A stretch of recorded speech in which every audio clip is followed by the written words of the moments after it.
नमस्कार। आपका अखबार के संग में आपका स्वागत है। मैं हूं प्रदीप सिंह। जनादेश एक मोटा मोटा संदेश तो देता ही है, उसके अलावा उसमें और कई संदेश छिपे होते हैं। तो आज केरलम के जनादेश की बात करेंगे।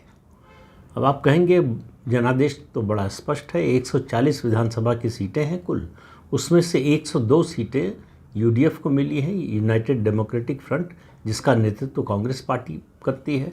कांग्रेस पार्टी का मुख्यमंत्री भी बन गया। तो इसमें कोई जो है दुविधा, कोई अड़चन, कोई किसी तरह का जो है पेश तो है नहीं। लेकिन आंकड़ों के अंदर के आंकड़े जो होते हैं, दरअसल कई बार असली कहानी वो कहते हैं। 102 सीटें जो मिली हैं यूडीएफ को, उसमें 63 सीटें कांग्रेस पार्टी को मिली हैं, लेकिन 22 सीटें इंडियन यूनियन मुस्लिम लीग को मिली है। अब न केवल ये सबसे ज़्यादा है अब तक की उनकी, बल्कि आप उनका स्ट्राइक रेट देखिए। वो कुल 24 सीटों पर लड़े और 22 सीटें जीते। ये कहानी कहती है केरलम में इंडियन यूनियन मुस्लिम लीग के बढ़ते प्रभुत्व की। तो एक तो ये जनादेश से स्पष्ट हुआ कि उनका प्रभुत्व केरलम की राजनीति में बढ़ रहा है। दूसरा, जिस तरह से सरकार बनी, सरकार बनवाने में वैसे तो भाई सबसे बड़ी पार्टी कांग्रेस पार्टी थी, उसका मुख्यमंत्री बनना था, तय था, लेकिन कौन बनेगा ये कांग्रेस पार्टी के आला कमान ने या गांधी परिवार ने नहीं तय किया। ये तय किया इंडियन यूनियन मुस्लिम लीग ने। जो मैं बात कह रहा हूँ, पहले भी कह चुका हूँ कि 3 लोगों ने मिलकर तय किया। इंडियन यूनियन मुस्लिम लीग, वीडी सतीशन और प्रियंका वाड्रा। ये तीनों एक ही पक्ष में, एक ही टीम की ओर से खेल रहे थे, एक ही टीम में थे, भले ही आपको अलग अलग दिखाई दे।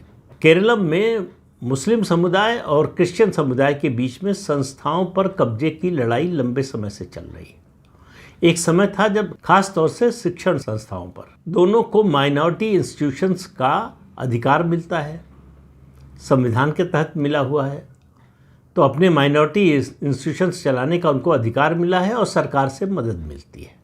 तो जिसकी सरकार होती है, सरकार जिसके पक्ष में होती है, उसको ज़्यादा मदद मिलती है। लंबे समय से एजुकेशनल इंस्टीट्यूशंस पर ईसाइयों का कब्जा था, लेकिन जब गल्फ़ से पैसा आने लगा, मतलब यहाँ से मज़दूर जाने लगे और उसके अलावा गल्फ़ से दूसरे तरीक़ों से पैसा आने लगा, तो शिक्षण संस्थाओं में मुस्लिम समाज का दखल बढ़ने लगा। वहीं से ये क्लैश शुरू हुआ, वो आज भी चल रहा है। इसलिए अक्सर होता है कि ये दोनों मिल जाते हैं अपने हित को साधने के लिए, कि आपसी लड़ाई में ऐसा न हो कोई तीसरा फ़ायदा उठाए। लेकिन इस सरकार में IUML यानी इंडियन यूनियन मुस्लिम लीग, और उसका मतलब है मुसलमानों का प्रभाव बढ़ गया है। तो संस्थाओं पर कब्जे का उनका जो अभियान है वो तेज़ होगा। अब आप देखिए जिस तरह से उन्होंने सरकार बनवाई, उससे बड़ा स्पष्ट हो गया। दूसरी बात, 4,000 साढ़े 4,000 करीब हिंदू और ईसाई जिस इलाके में, जिस गांव में बसे हुए थे, उस गांव की ज़मीन को लेकर विवाद चल रहा था। वक्फ बोर्ड क्लेम कर रहा था कि हमारी ज़मीन है। उस समय की सरकार ने जो है उसको वक्फ बोर्ड को नहीं दिया, लेकिन वीडी सतीशन की सरकार ने आते ही वो ज़मीन वक्फ बोर्ड को दे दी। तो वहाँ से विस्थापित कौन होगा? हिंदू और क्रिश्चियन। अब यहाँ हिंदू क्रिश्चियन की एक अलग कहानी चलती है। दोनों के ग्रीवांस, दोनों की शिकायत जो है मुस्लिम समाज से, वो एक ही है, डेमोग्राफिक चेंज, और उसके साथ साथ लैंड जिहाद, लव जिहाद। ये 3 ऐसे मुद्दे हैं जिन पर क्रिश्चियन समाज और हिंदू समाज में एकता है, लेकिन वोट देने के समय ये बदल जाता है। वोट देने के समय क्रिश्चियन समाज, अभी पिछले दिनों जितनी कोशिश की है भाजपा ने, जो अपना जनाधार बढ़ाने की कोशिश की है, उसमें सीरियन क्रिश्चियंस के बीच में अपना प्रभाव बढ़ाने में भाजपा सफल रही है। कैथोलिक क्रिश्चियंस के रूप में बहुत कम उसका प्रभाव बढ़ा है, और वो चुनाव नतीजे में भी दिखाई देता है। 2024 के लोकसभा चुनाव में भारतीय जनता पार्टी को 19% वोट मिला। सीट एक ही मिली, लेकिन वोट 19% मिला। और 2026 के विधानसभा चुनाव में भाजपा को पहली बार केरलम में 3 सीटें मिली विधानसभा की। लेकिन वोट शेयर सिर्फ 12% मिला। यानी 7% मतदाता ऐसा था जो भाजपा के खिलाफ तो नहीं था, भाजपा को वोट दे सकता था और लोकसभा चुनाव में दिया भी, लेकिन विधानसभा में नहीं दिया। ये भारतीय जनता पार्टी के लिए चुनौती है इस 7% को वापस लाने की, कि विधानसभा में भी ये हमको वोट दे।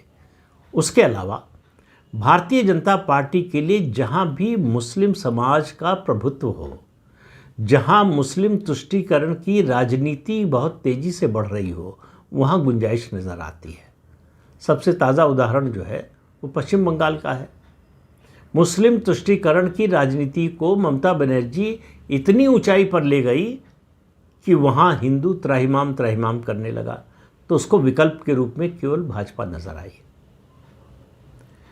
अब ये जो सरकार बनी है और मुस्लिम लीग का जो प्रभुत्व है, इस सरकार के आने के बाद ही अभी 28 तारीख को ही, यानी कल ही बकरीद थी, बकरीद की छुट्टी 2 दिन की कर दी, 27 और 28 मई को। पश्चिम बंगाल में ममता बनर्जी ने भी 2 दिन की छुट्टी की थी, जिसे आते ही शुभेंदु अधिकारी ने 1 दिन कर दिया।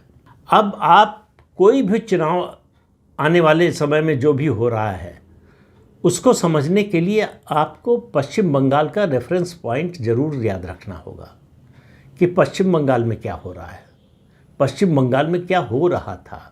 ये जो सरकार बनी है केरल में, ये दरअसल भारतीय जनता पार्टी के लिए चुनौती भी है और अवसर भी है। चुनौती इसलिए कि इंडियन यूनियन मुस्लिम लीग का प्रभाव बढ़ रहा है। अब इस सरकार में यूडीएफ में, यूनाइटेड डेमोक्रेटिक फ्रंट में नंबर 2 की पार्टी है आईयूएमएल, लेकिन वो सीनियर पार्टनर की तरह व्यवहार कर रही है। इस सरकार को वो चला रही है, ड्राइविंग सीट पर वो है। मुख्यमंत्री कांग्रेस का है, लेकिन कांग्रेस का मुख्यमंत्री मुस्लिम लीग के इशारे पर, मुस्लिम लीग के कहने पर, उसके दबाव में काम कर रहा है। और ये स्थिति जो है पूरे 5 साल रहेगी। वीडी सतीशन को मालूम है कि वो मुख्यमंत्री नहीं बन पाते अगर इंडियन यूनियन मुस्लिम लीग का उनको समर्थन न होता। उसी ने बाजी पलटी। केसी वेणुगोपाल को दौड़ से बाहर किया तो वीडी सतीशन ने नहीं किया, प्रियंका वाड्रा ने भी नहीं किया, वो इंडियन यूनियन मुस्लिम लीग ने किया। तो राहुल गांधी और केसी वेणुगोपाल इस बात को तो भूलेंगे नहीं, लेकिन भूलेंगे नहीं तो करेंगे क्या। केसी वेणुगोपाल समस्या खड़ी करते रह सकते हैं वीडी सतीशन के लिए, और वीडी सतीशन पर जितना दबाव बढ़ेगा, जितना उनको पार्टी हाईकमान और ख़ासतौर से केसी वेणुगोपाल की ओर से परेशानी होगी, उतनी ही उनकी निर्भरता मुस्लिम लीग पर बढ़ती जाएगी। मुस्लिम लीग पर निर्भरता बढ़ने का मतलब है मुस्लिम लीग के एजेंडे को ज़्यादा से ज़्यादा तरजीह देना, उसको लागू करने का काम करना। ऐसे में ही ये परिस्थिति अगर 5 साल बनी रही और ये लगातार प्रभाव इंडियन यूनियन मुस्लिम लीग का बढ़ता गया, तो भारतीय जनता पार्टी के लिए रास्ता खुलेगा। क्यों खुलेगा? क्रिश्चियन समाज और हिंदू समाज दोनों को ये बात समझ में आएगी कि सीपीएम ने उनका भला नहीं किया, और कांग्रेस पार्टी इंडियन यूनियन मुस्लिम लीग के साथ भी उनका भला नहीं कर सकती। एकमात्र बीजेपी है जो उनके हित में काम कर सकती है। तो ऐसा नहीं है कि तुरंत तत्काल कोई बहुत बड़ा परिवर्तन होने जा रहा है, लेकिन ऐसा है कि जैसे पानी रास्ता बनाता है ना, ऐसी परिस्थितियों में, ऐसी राजनीतिक सामाजिक परिस्थितियों में भारतीय जनता पार्टी और राष्ट्रीय स्वयंसेवक संघ अपना रास्ता बनाते हैं। धीरे धीरे ज़रा सा एक छोटी सी जो है ओपनिंग दिखाई दी, वहाँ से घुस जाओ और धीरे धीरे बढ़ते रहो, फैलते जाओ। वही केरल में उसी की शुरुआत हुई है। बहुत से लोग तो मजाक में कहने लगे हैं, भाई 2016 में पश्चिम बंगाल में भाजपा की 3 सीटें आई थी विधानसभा में, और 2026 में 208 सीटें आ गई। तो केरलम में भी इस बार जो है 2026 के चुनाव में 3 सीटें आई हैं विधानसभा की। लेकिन मुझे नहीं लगता कि बीजेपी को वहाँ तक पहुँचने में 10 साल लगेगा।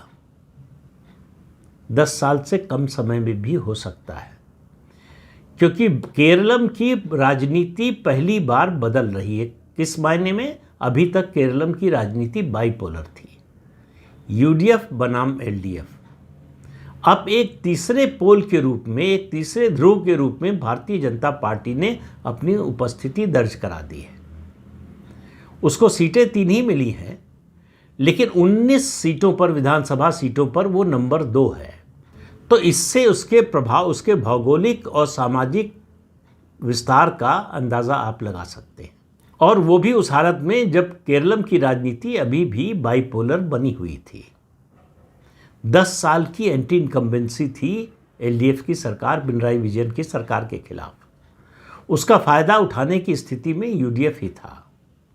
भारतीय जनता पार्टी का न तो सांगठनिक आधार, न जनाधार और न ही नैरेटिव के टर्म में वो इतनी बड़ी हो पाई थी कि उसको विकल्प के रूप में लोग देखें, केरलम के लोग।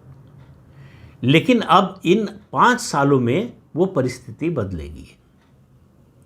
1 लोकसभा सदस्य और 3 विधानसभा सदस्य, केंद्र में मजबूत सरकार, ये जो मिक्स बनता है, और केरलम में हमेशा से राष्ट्रीय स्वयंसेवक संघ उपस्थिति बहुत मजबूत रही है। और अगले 5 सालों में उस तरह का काम होगा जिस तरह से पश्चिम बंगाल में 2021 से 2026 के बीच में हुआ। तो पॉलिटिकल एनालिस्ट ये मानते हैं कि जब ट्रायंगुलर फाइट हो और तीसरी पार्टी पूरे प्रदेश की बजाय चुने हुए क्षेत्रों पर अगर ज़्यादा ध्यान दे, उन पर अपनी ज़्यादा ताकत लगाए, तो उसकी जीत की संभावना भी बन सकती है। यही एक उम्मीद की किरण भारतीय जनता पार्टी के लिए केरलम में है कि 2031 में भी संभव हो सकता है। पश्चिम बंगाल जीतने के बाद भारतीय जनता पार्टी के लिए किसी भी राज्य में आप ये नहीं कह सकते कि भारतीय जनता पार्टी की जीत या उसका सत्ता में आना असंभव है। आप ये कह सकते हैं अभी फिलहाल तो संभव नहीं लगता, लेकिन असंभव शब्द जो है वो निकल गया है, चर्चा से बाहर हो गया है भारतीय जनता पार्टी की संभावना के बारे में बात करते हुए। केरलम भी इसका अपवाद नहीं है। केरलम में जो सामाजिक समीकरण है उसमें अब भी सबसे बड़ा वर्ग जो है वो हिंदुओं का है। लगभग 53-54% हिंदू है, 18% के करीब क्रिश्चियन हैं और 26% के करीब मुसलमान हैं। तो ऐसे में हिंदुओं की एकजुटता और क्रिश्चियन समाज का एक हिस्से का भाजपा के साथ जोड़ना, ये अलायंस अगर होगा तो स्ट्रेटजिक अलायंस होगा, ज़रूरत का अलायंस होगा। दोनों को अपने सर्वाइवल के लिए साथ आने की ज़रूरत होगी।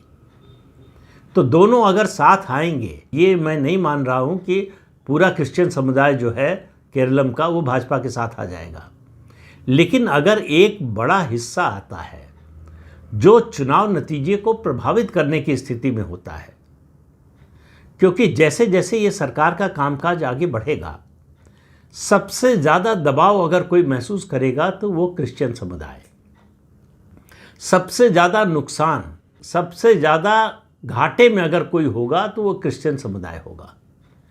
क्योंकि कांग्रेस को क्रिश्चियन समुदाय का भी वोट मिलता है, लेकिन अगर कांग्रेस को और कांग्रेस की सरकार को, वीडी सतीशन की सरकार को 2 समाजों के हित यानी ईसाई समुदाय और मुस्लिम समुदाय के हित में से किसी एक को चुनना पड़ेगा, तो वो मुस्लिम समुदाय को चुनेगी, क्योंकि उसकी सरकार चलाने वाली जो पार्टी है उसका नाम इंडियन यूनियन मुस्लिम लीग है। क्रिश्चियंस की कोई ऐसी पार्टी नहीं है, कोई संगठित राजनीतिक उनका ढांचा उनके पास नहीं है। उनके पास बटे हुए छिटके हुए वोटर हैं, वो कभी इधर होते हैं कभी उधर होते हैं।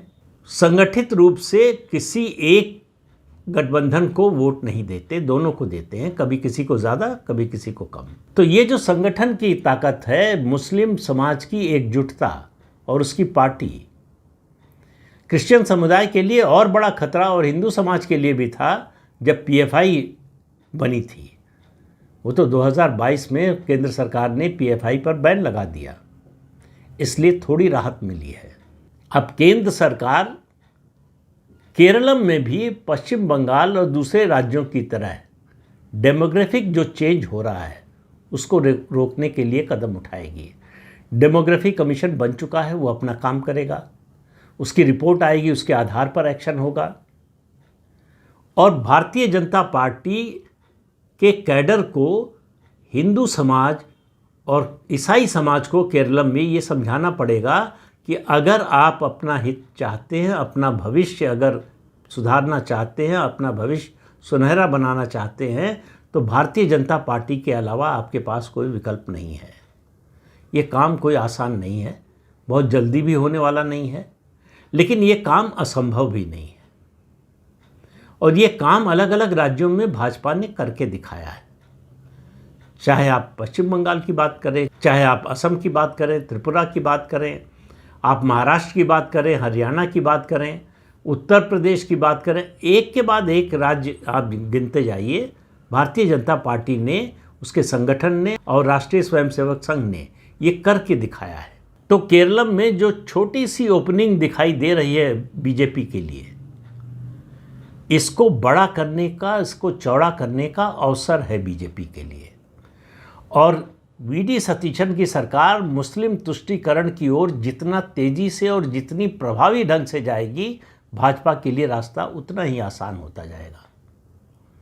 लेकिन फिर भी राह बहुत कठिन है, दिल्ली अभी दूर है, तो तिरुवनंतपुरम भी बीजेपी के लिए अभी दूर है। तो इस अंक में इतना ही, अगले अंक में फिर मिलेंगे किसी नए मुद्दे के साथ। तब तक के लिए अनुमति दीजिए। नमस्कार।